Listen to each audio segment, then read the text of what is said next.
नमस्ते प्यारे मित्रों। आज के इस वीडियो में हम लोग पढ़ने वाले हैं प्रेजेंट परफेक्ट कंटीन्यूअस टेंस के बारे में। इस वीडियो को देखने के बाद आप प्रेजेंट परफेक्ट कंटीन्यूअस के जितने भी सेंटेंस होंगे सारे सेंटेंसों का ट्रांसलेट सीख चुके होंगे।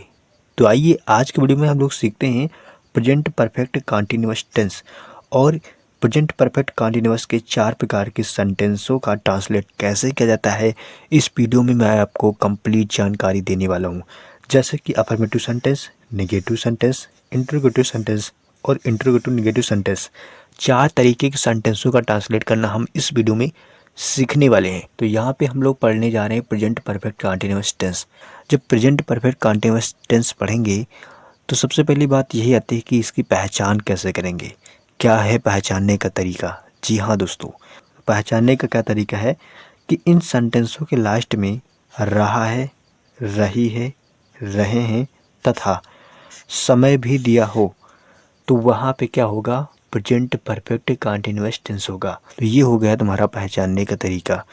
अब हम लोग पहले सेंटेंस को पढ़ेंगे, यानी कि यदि अफर्मेटिव सेंटेंस हैं तो उनका ट्रांसलेट कैसे बनाएंगे। उनका ट्रांसलेट बनाने के लिए बहुत सिंपल रूल को आपको याद रखना है। तो अफर्मेटिव सेंटेंस का ट्रांसलेट करने के लिए आपको इस स्ट्रक्चर का यूज़ ज़रूर करना है, यानी इस स्ट्रक्चर का ध्यान रखना है, इस फार्मूले का ध्यान रखना है। सबसे पहले आपको सब्जेक्ट लिखना है, फिर हैज या फिर हैव लिखेंगे, प्लस का बीन, प्लस का वर्ब के साथ एनजी, प्लस ऑब्जेक्ट और प्लस सिंस या फिर फॉर लगाएंगे, प्लस में टाइम। अब सारी चीज़ों को हम लोग क्लियर करते हैं। देखिए यहाँ पे नोट पे हमने कुछ लिख रखा है, कहाँ पे आपको सिंस लगाना है, कहाँ पे आपको फॉर लगाना है, ये चीज़ें पहले क्लियर कर लो। तो यहाँ पर निश्चित समय के लिए यानी निश्चित समय के लिए सिंस तथा अनिश्चित समय के लिए फॉर का प्रयोग करना है। यानी अगर समय निश्चित हो तो हम लोग सिंस का प्रयोग करेंगे, अगर समय अनिश्चित हो तो हम लोग फॉर का प्रयोग करेंगे। आइए एग्जाम्पल की मदद से हम लोग समझते हैं कि सिंस कहाँ लगेगा, फॉर कहाँ लगेगा और ट्रांसलेट हम लोग कैसे करेंगे इस स्ट्रक्चर की सहायता से। सारी बातों को आइए सीखते हैं। तो यहाँ पे हमारा पहला सेंटेंस क्या है कि मैं 2 वर्षों से स्कूल में पढ़ा रहा हूँ। ये हमारा पहला सेंटेंस है। तो हमने जो आपको स्ट्रक्चर बताया, इसी स्ट्रक्चर की मदद से हम लोग यानी इसी फार्मूले के सहायता से हम लोग ट्रांसलेट करना सीखेंगे। सबसे पहले यहाँ पे हमें लिखना होगा सब्जेक्ट, और सब्जेक्ट के अकॉर्डिंग हमें हेल्पिंग वर्ब यहाँ पे लगाना है। यानी सब्जेक्ट यहाँ पे क्या है? मैं 2 वर्षों से स्कूल में पढ़ा रहा हूँ, यानी मेरे बारे में बात चल रही है। तो मैं क्या हो जाएगा? सब्जेक्ट हो जाएगा। तो सब्जेक्ट, तो मैं की अंग्रेजी होती है आई, तो हमने आई को लिख दिया। अब आई के साथ हैज का प्रयोग नहीं करेंगे, आई के साथ हम लोग हैव का प्रयोग करते हैं। तो यहाँ पे आई हैव लिख लिया। उसके बाद हम लोग बीन लिखेंगे, आई हैव बीन। तो यहाँ तक हमने कर लिया। उसके बाद वर्ब यहाँ पे लिखना है और वर्ब के साथ एनजी। तो वर्ब यहाँ पे क्या है? वर्ब यहाँ पे है पढ़ाना, ठीक है, यानी पढ़ा रहा हूँ। पढ़ाना क्या हो गया? वर्ब हो गया। तो पढ़ाना की अंग्रेजी होती है टीच, और इसके साथ एनजी का प्रयोग करेंगे, हो जाएगा टीचिंग। तो आई हैव बीन टीचिंग। उसके बाद यहाँ पे हमें लिखना होगा ऑब्जेक्ट। ऑब्जेक्ट यहाँ पे क्या है? स्कूल। तो यहाँ पे स्कूल में पढ़ाने का उद्देश्य है, तो क्या हो जाएगा? I have been teaching, school में पढ़ा रहा हूँ। तो क्या हो जाएगा? In the school, in the school, in the school. अब यहाँ तक ट्रांसलेट हमने कर लिया। देखिए यहाँ पे हमने ऑब्जेक्ट तक कंप्लीट कर लिया। प्लस में हमें सिंस लगाना है या फिर फॉर लगाना है, उसके बाद टाइम लिखना है।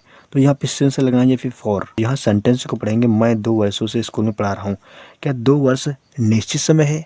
नहीं, अनिश्चित समय है। तो यहाँ पे हम लोग लगाएंगे फॉर। क्यों क्यों यहाँ पे अनिश्चित है? क्योंकि यहाँ पे 2 वर्ष, कौन से 2 वर्ष ये नहीं बता रखा है, इसलिए ये समय अनिश्चित है, इसलिए हम लोग यहाँ पे फॉर का यूज़ करेंगे। तो क्या हो जाएगा? स्कूल फॉर कितने वर्ष? 2 वर्ष, 2 ईयर्स, 2 ईयर्स, 2 ईयर्स। बस आपका ट्रांसलेट हो गया है ना सरल। आप भी ट्राई कीजिएगा इस सेंटेंस को करने का, ये तुम्हारा होमवर्क है। ठीक है, तो इस सेंटेंस को ट्राई कीजिए और हमें कमेंट बॉक्स में कमेंट करके बताइए कि आप सीख चुके हैं अफर्मेटिव सेंटेंस का ट्रांसलेट करना या फिर नहीं। तो आइए अब हम सीखते हैं नेगेटिव सेंटेंसों का ट्रांसलेट कैसे करेंगे। तो प्यारे दोस्तों, अब हम लोग सीखेंगे यहाँ पे नेगेटिव सेंटेंस का ट्रांसलेशन कैसे बनाएंगे। प्रेजेंट परफेक्ट कंटीन्यूअस के नेगेटिव सेंटेंस अगर हमारे सामने आते हैं तो उनका ट्रांसलेट करने का क्या तरीका होगा, कौन सा रूल हमें याद करना होगा, किस स्ट्रक्चर का यूज़ करना होगा, तो सब कुछ आइए हम लोग समझते हैं। तो यहाँ पे कुछ भी नहीं याद करना है, नेगेटिव सेंटेंस की पहचान कैसे करते हैं बस वही चीज़ें आपको याद रखना है। और इसमें क्या होता है, नेगेटिव सेंटेंस के बीच में होता है नहीं वर्ड। तो नेगेटिव सेंटेंसों का ट्रांसलेट बनाने के लिए आपको इस वाले फार्मूले का यूज़ करना है। सबसे पहले सब्जेक्ट लिखेंगे, फिर हैज़ या फिर हैव, इनमें से किसी एक को, उसके बाद नॉट का प्रयोग करेंगे और शेष चीज़ें जो तुमने ऊपर वाले में अफर्मेटिव सेंटेंस में याद किया वही चीज़ें बिल्कुल लिखी हैं।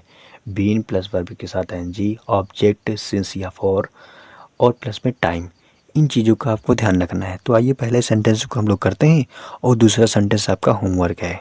तो आइए पहले सेंटेंस को मैं सिखाने का आपको प्रयास करता हूँ कि किस प्रकार से आपको सेंटेंस का ट्रांसलेट बनाना है और बिल्कुल भी गलती नहीं करना है। तो यहाँ हमारा पहला सेंटेंस क्या है, राम सुबह से व्यायाम नहीं कर रहा है। तो यहाँ पे सब्जेक्ट क्या है, राम, तो क्या लिखेंगे, राम। राम सब्जेक्ट हमने लिख लिया। अब सब्जेक्ट के अकॉर्डिंग हम लोग हेल्पिंग वर्ब यहाँ पे लिखते हैं, ये सभी को पता होगा। तो सब्जेक्ट यहाँ पे राम, राम एक वचन है, इसके साथ हेल्पिंग वर्ब क्या लगाएंगे, हैज। तो राम हैज, राम हैज। उसके बाद नॉट लगाना है, हैज़ नॉट। फिर बीन लगाना है, बीन हो गया। फिर वर्ब के साथ एनजी आपको जोड़ना है। तो वर्ब यहाँ पे क्या है, नहीं कर रहा है। करना की अंग्रेजी क्या होती है, टेक, और टेक लिखेंगे हम लोग और उसके साथ एनजी लगा देंगे। तो हमने लिख दिया यहाँ पे टेक, ई होता है लेकिन ई जब हटाएंगे तो यहाँ पे एनजी लगाएंगे तो क्या हो जाएगा, टेकिंग हो जाएगा। फिर हमें ऑब्जेक्ट लिखना होगा और ऑब्जेक्ट क्या है, ऑब्जेक्ट है व्यायाम करना। तो व्यायाम क्या हो जाएगा, object. Ram has not been taking, व्यायाम की अंग्रेजी क्या होती है, एक्सरसाइज। एक्सरसाइज, एक्सरसाइज मीन्स क्या होता है, व्यायाम करना, एक्सरसाइज। अब यहाँ पे सिंस लगाएं या फिर फॉर, तो यहाँ पे क्या लगाना है, सेंटेंस को पढ़ो, राम सुबह से व्यायाम नहीं कर रहा है। तो यहाँ पे निश्चित समय के लिए सिंस का प्रयोग और अनिश्चित समय के लिए फॉर का यूज़ करना है। ये पॉइंट हमने आपको अफर्मेटिव सेंटेंस में पढ़ा रखा है। तो यहाँ पे समय जो है निश्चित है कि सुबह से व्यायाम नहीं कर रहा है, यानी सुबह से नहीं व्यायाम कर रहा है, ये बात इन्होंने बता रखा है। ठीक है, तो ये समय निश्चित हो गया। तो निश्चित के लिए सिंस का प्रयोग करेंगे, हो जाएगा सिंस, और कब से, सुबह से। और सुबह की अंग्रेजी क्या हो जाएगी, मॉर्निंग, मॉर्निंग। तो ये हो गया आपका ट्रांसलेट कंप्लीट। बस आपका ट्रांसलेशन हो गया। तो इस तरीके से आपको करना है और करके हमें कमेंट बॉक्स में कमेंट करके बताना है कि आप ट्रांसलेट नेगेटिव सेंटेंसों का सीख चुके हैं या फिर नहीं। ये सेंटेंस आप लोग करके हमें बताइएगा, ये तुम्हारा होमवर्क है। तो अब आइए हम लोग सीखते हैं प्रेजेंट परफेक्ट कंटीन्यूअस टेंस के इंट्रोगेटिव सेंटेंसों का ट्रांसलेट करना। तो प्यारे दोस्तों, हम लोग सीखने जा रहे हैं इंट्रोगेटिव सेंटेंसों का ट्रांसलेट कैसे करते हैं। किसके इंट्रोगेटिव, कौन सा टेंस हम लोग पढ़ रहे हैं, प्रेजेंट परफेक्ट कंटीन्यूअस टेंस पढ़ रहे हैं, उसके इंट्रोगेटिव सेंटेंस जो हैं उनका ट्रांसलेट हम लोग कैसे करेंगे, इसी चीज़ को हम लोग सीखने वाले हैं। अब देखिए यहाँ पे इंट्रोगेटिव सेंटेंसों को पहचानेंगे कैसे, यानी ये सेंटेंस जो है क्या से स्टार्ट होते हैं और इनके लास्ट में जो है क्वेश्चन मार्क्स जरूर लगा होता है। बस इस चीज़ को आपको ध्यान में रखना है कि लास्ट में क्वेश्चन मार्क जरूर लगा होगा। ये हो गया पहचानने का तरीका। अब आप सेंटेंस तो पहचान लोगे लेकिन ट्रांसलेट कैसे बनाओगे। तो ट्रांसलेट बनाने के लिए आपको इस फार्मूले का यूज़ करना है। सबसे पहले आपको हैज़ या फिर हैव लिखना है, फिर सब्जेक्ट, फिर बीन, फिर वर्ब के साथ एनजी, फिर प्लस में ऑब्जेक्ट, फिर सिंस या फिर फॉर, प्लस में टाइम और लास्ट में क्वेश्चन मार्क्स का यूज़ कर देना है। बस ट्रांसलेट आपका हो जाएगा। तो आइए एक एग्जांपल की मदद से हम लोग समझते हैं। तो पहला सेंटेंस यहाँ पे हमारा क्या लिखा है, क्या वह पिछले सप्ताह से ऑफिस जा रहा है, ये हमारा है पहला सेंटेंस। तो इसकी अंग्रेजी क्या हो जाएगी, यहाँ पे आपको क्या की अंग्रेजी नहीं लिखना है। अगर क्या शब्द बीच में आ जाए तो उसकी अंग्रेजी सबसे पहले लिखेंगे। जैसा कि इस नोट में बताया गया है कि अगर क्वेश्चन वर्ड वाक्य के बीच में आ जाए तो क्वेश्चन वर्ड की अंग्रेजी पहले लिखते हैं। यानी यहाँ पे जैसे कहाँ आ गया तो इसकी अंग्रेजी पहले लिखेंगे, सेम चीज़ें वही रहेंगी लेकिन इसकी अंग्रेजी हम लोग पहले लिखेंगे। बस इतना काम आपको करना है बस, और कुछ भी नहीं करने होता है। अगर क्या से सेंटेंस स्टार्ट हो रहा है, कब से स्टार्ट हो रहा है, कौन से स्टार्ट हो रहा है, तो उसकी अंग्रेजी हमें नहीं लिखना होता है, ठीक है। लेकिन अगर क्वेश्चन वर्ड ही बीच में आ जाए, यानी मैं जनवरी से कहाँ जा रहा हूँ, इस तरीके के वर्ड अगर बीच में आ जाए, कब कौन क्या, इस तरीके के अगर वर्ड आपके सेंटेंस के बीच में आ जाते हैं तो उनकी अंग्रेजी आपको पहले लिखना होगा। तो यहाँ पे क्या अंग्रेजी नहीं लिखेंगे, लेकिन हैज लिखें या फिर हैव लिखें, ये आपको सब्जेक्ट के अकॉर्डिंग लिखना है।